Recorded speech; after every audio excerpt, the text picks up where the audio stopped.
Welcome back to our journey through the Bible's most foundational stories. Today, we re-exploring the very beginning of humanity with Adam and Eve in Eden, the first humans and the garden. This isn't just a story about two people.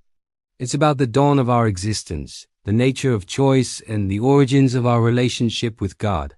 So, after shaping the heavens and the earth, God decided this beautiful world needed someone to care for it. From the dust of the ground, he formed the first man, Adam. He breathed life into him, and Adam became a living soul. Imagine that moment, the first human breath, the first sight of a world untouched and perfect. God then planted a magnificent garden in a place called Eden. This wasn't just any garden. It was a paradise filled with every kind of beautiful tree and delicious fruit. Rivers flowed through it, watering the lush landscape. God placed Adam in this garden, giving him the wonderful task of tending to it. In the middle of the garden, God placed two special trees, the tree of life and the tree of the knowledge of good and evil. God gave Adam a very clear instruction. He said, "You are free to eat from any tree in the garden, but you must not eat from the tree of the knowledge of good and evil, for when you eat from it, you will certainly die." It was a simple rule, a single boundary in a world of absolute freedom. This wasn't about restriction. It was about trust and obedience. It was a test of Adam's relationship with his Creator. But God saw that Adam was alone. Among all the wonderful animals that God had created, there was no suitable partner for him. So God caused Adam to fall into a deep sleep.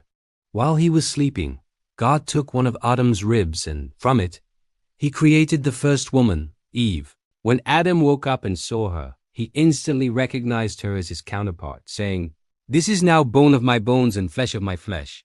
They were a perfect match, created for each other. In the Garden of Eden, Adam and Eve lived in perfect harmony with God and with nature. They were naked and felt no shame, living in a state of pure innocence. Their life was idyllic. They walked with God in the cool of the day, speaking with Him directly. Can you picture that? A direct, open conversation with the Creator of the universe.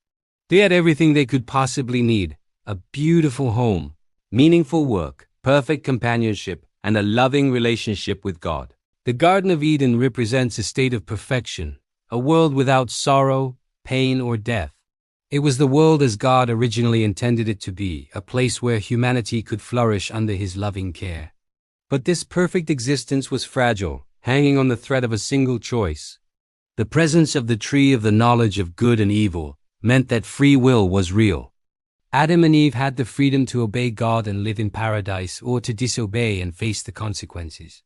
This sets the stage for the most pivotal moment in human history, which we will explore in our next video: the fall of man. The story of Adam and Eve in Eden reminds us of our incredible beginnings and the profound importance of our choices. Thank you for joining me for this part of the story. It's a tale that has shaped our understanding of humanity, innocence, and our relationship with God for thousands of years. If you found this story meaningful, please give this video a thumbs up and subscribe to our channel so you don't miss what happens next. We'd love to hear your thoughts in the comments below. See you in the next video.